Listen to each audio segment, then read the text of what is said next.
I was 5 years old when I first understood that my sister Amanda hated me. Not disliked, not found annoying, actual hatred. It was a strange realization for a child, understanding that someone who shares your blood could look at you with such cold detachment. Amanda was 10 years older, already a teenager when I was still learning to tie my shoes. You'd think having such an age gap would make her protective of me, maybe even maternal. It didn't. For reasons I've never fully understood, she resented me from day one. My earliest memories are colored by her hostility. My parents both worked long hours at their accounting firm, so they often left Amanda in charge of watching me. Just for a few hours, they'd say, kissing me goodbye while I tried not to show my fear. As soon as their car pulled out of the driveway, Amanda's fake smile would drop. "Time for bed, Tasha," she'd say, even if it was only 6 p.m. "But it's still light outside," I'd protest weakly. "Don't care, go to your room," she'd march me upstairs, push me into my bedroom, and then came the sound I still hear in my nightmares, the distinct click of the lock from the outside. My room would transform from a safe haven into a prison cell. Amanda had convinced my parents to keep the outside lock for my safety when I was a toddler. Now it was her weapon. "Amanda, please let me out," I'd call, my small fists barely making a sound against the wooden door. "Shoo," she'd hiss from the hallway, "you need to be quiet, Tasha. You know what happens to noisy little girls, right? The monsters under the bed get hungry." I'd freeze, my heart pounding. "There's no monsters," I'd whisper, trying to convince myself more than her. "Oh no? What's that scratching sound then?" "I think one's waking up." She'd scratch her fingernails against the bottom of my door, and I'd leap onto my bed, pulling my feet up, convinced that something was about to grab my ankles. I'd sit there for hours, too terrified to move, too afraid to even reach for the light switch. When I'd hear my parents' car in the driveway, Amanda would quickly unlock my door and whisper, "If you tell them, I'll make it worse next time. They won't believe you anyway." But once, when I was about 6, I did tell them. My parents had returned to find me pale and trembling, with tear tracks dried on my cheeks. "Amanda locked me in my room again and said there were monsters under the bed," I said, my voice shaking. My father's brow furrowed, but before he could speak, Amanda rolled her eyes dramatically. "There she goes again with her stories. Remember last week when she said she saw a dragon in the backyard?" That had been a game I was playing, and Amanda knew it. But my parents nodded, exchanging knowing glances. "Tasha," my father said firmly, "you shouldn't make up stories about your sister. She gives up her time to watch you, and you should be grateful." Grateful, that word became a splinter in my heart, festering for years afterward. How could I be grateful for torment? For fear? For the growing certainty that in my own home, my word meant nothing against hers? The pattern continued for 2 more years. Amanda babysitting, me locked away, and the monsters under the bed growing more elaborate in her telling. Sometimes they had claws that could reach through mattresses. Other times they could climb walls and ceilings when the lights went out. When Amanda graduated high school and announced she was going to college in Michigan, 5 states away, I pretended to be sad for my parents' sake. But inside, I felt a balloon of relief expanding in my chest. Freedom, safety, the possibility of a normal childhood. The day she left, I watched from the window as my parents hugged her goodbye in the driveway. When the car finally disappeared down the street, I walked to my room and laid down on the floor, deliberately putting my arm under the bed. Nothing grabbed me. No monsters lurked in the shadows. The only monster had driven away, and I had 4 whole years before I'd have to see her again. Those years were the best of my childhood. Without Amanda's constant presence, my parents and I grew closer. They weren't just working automatons who dropped in to feed me between shifts. They became real people with laughter and stories and weekend plans that included me. Mom taught me to bake her famous chocolate chip cookies. Dad took me fishing and didn't even mind baiting my hook. We had movie nights and board game competitions. It was like finally being allowed into the family I'd been orbiting for years. But the shadow of Amanda's return loomed over each holiday break and summer vacation. She'd arrive with designer bags and stories about her sophisticated college life, bringing expensive gifts for our parents, a cashmere scarf for Mom, a leather wallet for Dad. For me? Nothing. Not even a candy bar or a pencil from her university bookstore. The first time it happened, at Christmas when I was 9, I couldn't hide my hurt as I watched Mom and Dad unwrap their presents while my hands remained empty. "Where's Tasha's gift?" Mom asked, noticing my expression. Amanda waved dismissively. "She's just a kid, she doesn't need expensive stuff. I'll get her something from the gas station on the way home if it's that big a deal." But she never did. And the next holiday, it was the same pattern. And the next. Eventually, I stopped expecting anything and learned to make myself scarce when she visited. High school was a refuge from the family drama. I wasn't popular, but I had good friends, decent grades, and teachers who appreciated my quiet focus. By 17, I had college applications ready, a part-time job at the local bookstore, and a future that seemed refreshingly Amanda-free. Then came the announcement. "Your sister's getting married in March," Mom said one night over dinner, her face glowing with excitement. "Isn't that wonderful?" "Great," I nodded, calculating in my head. That would be during my spring break of senior year. I didn't love the idea of spending my vacation at Amanda's wedding, but maybe it would be a chance to finally be included as an adult family member. Maybe I'd even be a bridesmaid. The thought was both exciting and terrifying. 2 weeks later, Amanda swept into our house with a diamond ring and her fiancé in tow. Derek seemed nice enough, quiet, well-dressed, with a polite smile that never quite reached his eyes. Perfect match for my sister, I thought uncharitably. "We're planning an intimate ceremony," Amanda announced over dinner. "Actually, we've decided to have a child-free wedding." The table went quiet. Dad cleared his throat. "Child-free? But it's just family. Derek and I want a sophisticated atmosphere, no distractions." Amanda's eyes fixed on me. "No one under 18. I stared back, the meaning crystal clear. "I'm 17, I'll be 18 in 4 months. Rules are rules, Tasha, I'm sure you understand." I looked to my parents for support. Mom was studying her plate. Dad shifted uncomfortably. "It's Amanda's wedding," he finally said. "She gets to decide how she wants it." "Exactly," Amanda said triumphantly. "Besides, someone needs to watch the house while everyone's gone." I felt like I'd been slapped. They were all going, my parents, relatives from both sides, family, friends, everyone except me, left behind like an unwanted pet. After dinner, I retreated to my room, fuming. I didn't cry, I was too angry for tears. Part of me wasn't even surprised. This was classic Amanda, finding the perfect way to exclude me while looking completely reasonable to everyone else. The day of the wedding, I stood in the driveway watching my parents drive away in their formal clothes, feeling hollow. For the next 8 hours, I wandered the empty house, flipping through TV channels and trying not to think about what was happening at the Lakeside Hotel. That evening, when my parents returned, they were full of stories. The beautiful flowers, the touching vows, the delicious food. I nodded and smiled in all the right places, playing the role of the interested daughter.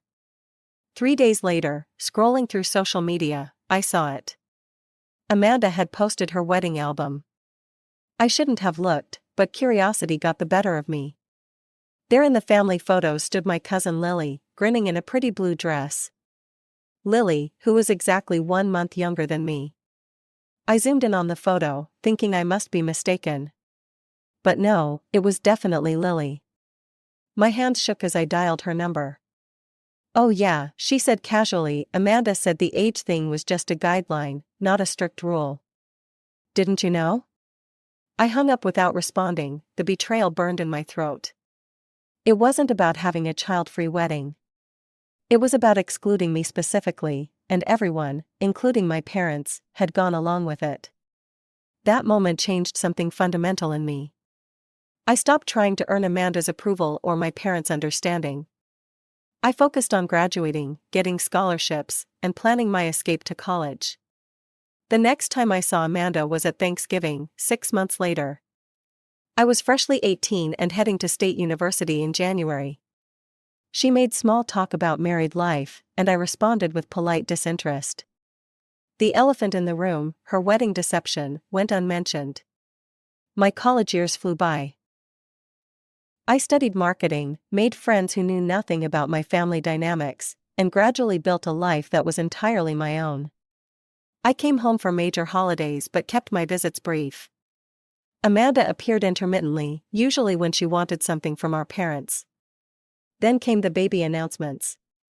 First Ryan, then Michael, and finally Ethan, 3 boys in 6 years.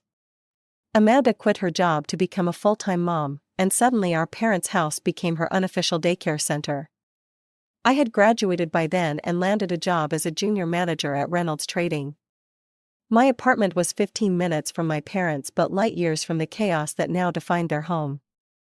Every time I visited, there was evidence of my nephew's destruction: stained carpets, broken picture frames, crayon on walls. I tried to time my visits for when Amanda and her kids weren't there, but sometimes our paths crossed. The boys would run wild, screaming and throwing toys while Amanda scrolled through her phone, oblivious. When I tried to suggest that maybe they should use indoor voices or not jump on the antique coffee table, Amanda would snap, "Don't tell my kids what to do." So I didn't. Instead, I started avoiding family gatherings altogether. Until the phone calls began. "Tasha, honey, could you come over tomorrow?" Mom's voice had that particular tone, exhausted but trying to sound cheerful. "We could use some help cleaning up. Amanda just picked up the boys, and..." The first time, I went without complaint. I spent 4 hours helping my parents restore order. The second time, I gritted my teeth but still went. The third time, something in me snapped. "Mom, why are you always calling me to clean up after Amanda's kids? Why isn't she doing it?" There was a long pause. "I'm sorry, sweetie, you're right.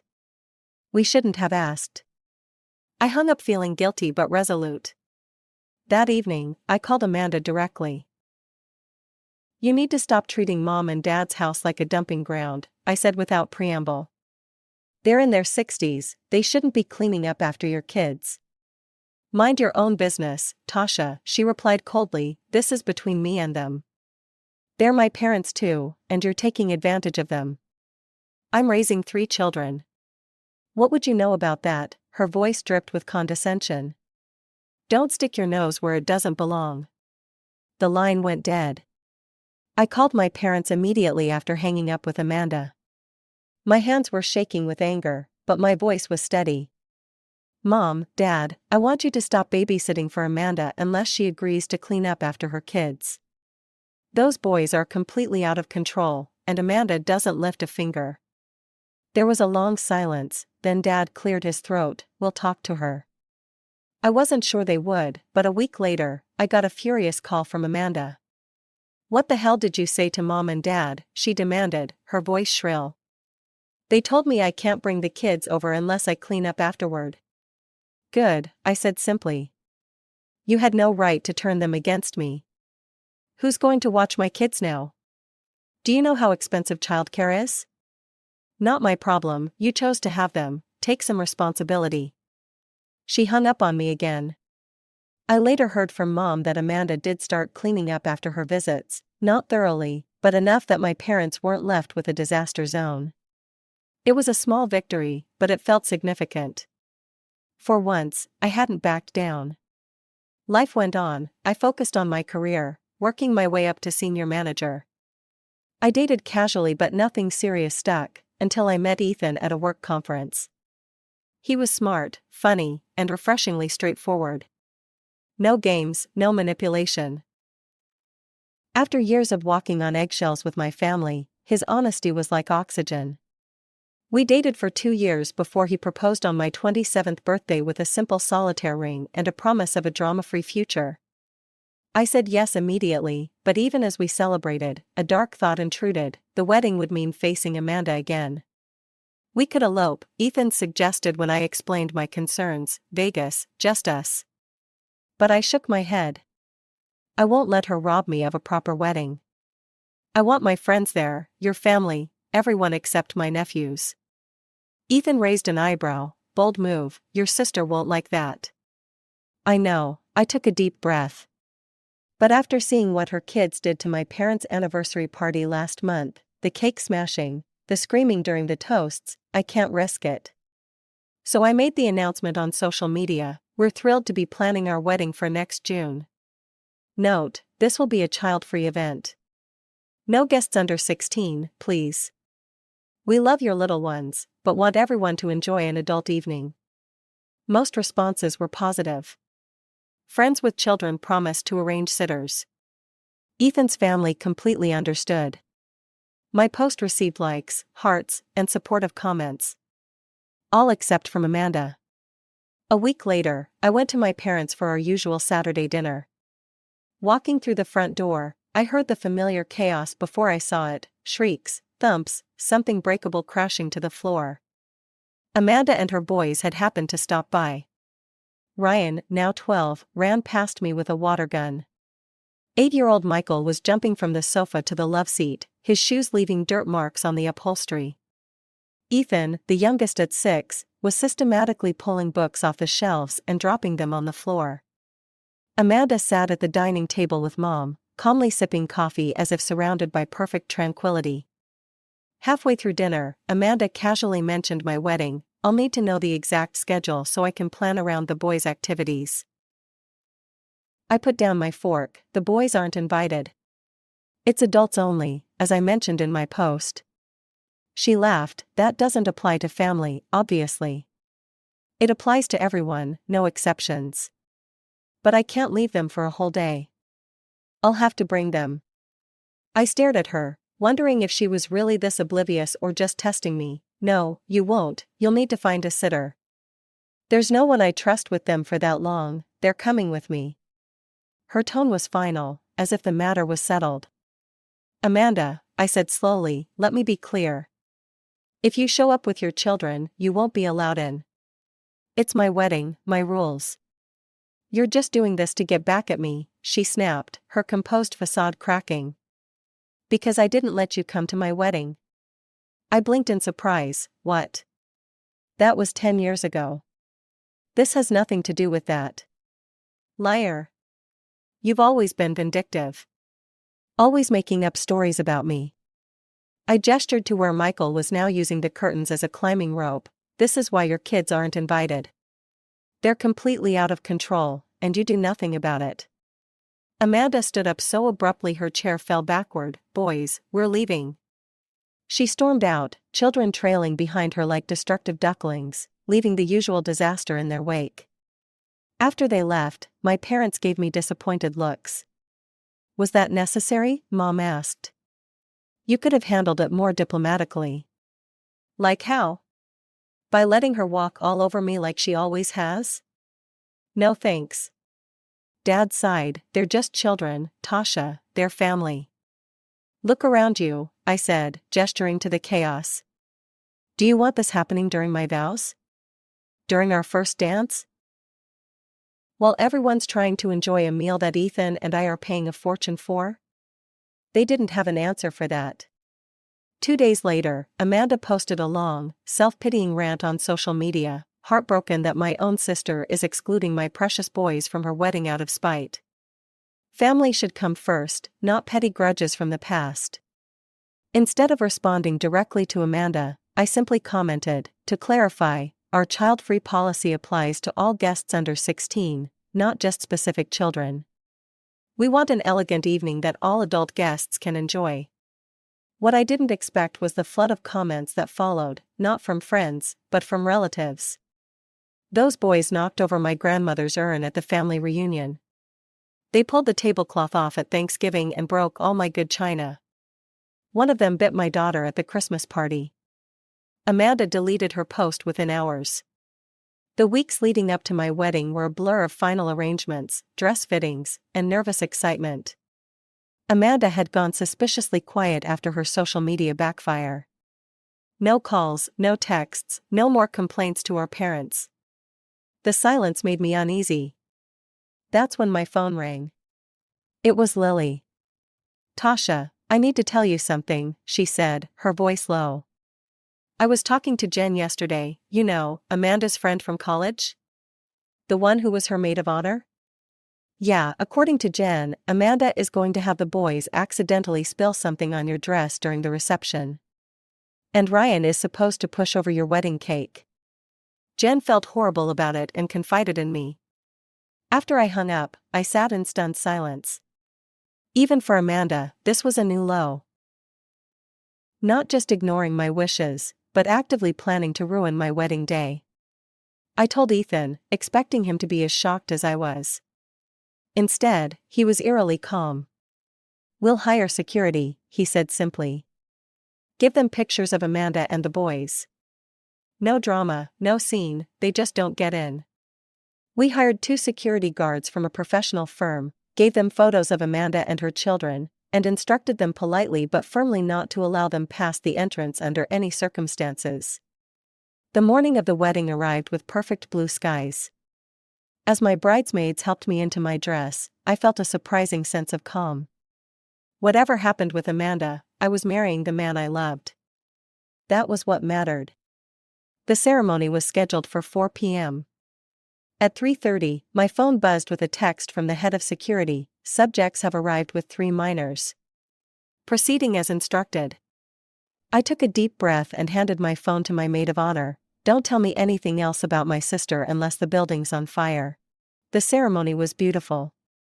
Walking down the aisle toward Ethan, seeing his face light up, in that moment, Amanda didn't exist. We exchanged vows under an arch of white roses, and when the minister pronounced us husband and wife, the applause from our guests felt like a release of years of tension. It wasn't until the reception that reality intruded. My mother appeared at my elbow as I greeted guests, her face tight with anger. "How could you?" she hissed. "Your own sister is outside in tears because those goons you hired wouldn't let her in." I kept my smile in place for the benefit of nearby guests. I made it clear children weren't welcome. She chose to bring them anyway. Their family, Tasha. What do you expect her to do with them? The same thing every other parent here did: find a babysitter. Mom's eyes filled with tears. "Your father and I are going to take her home. I hope you're satisfied with yourself." I watched as they slipped out, choosing Amanda yet again. It hurt, but less than I expected. Perhaps I'd been preparing for this moment my entire life.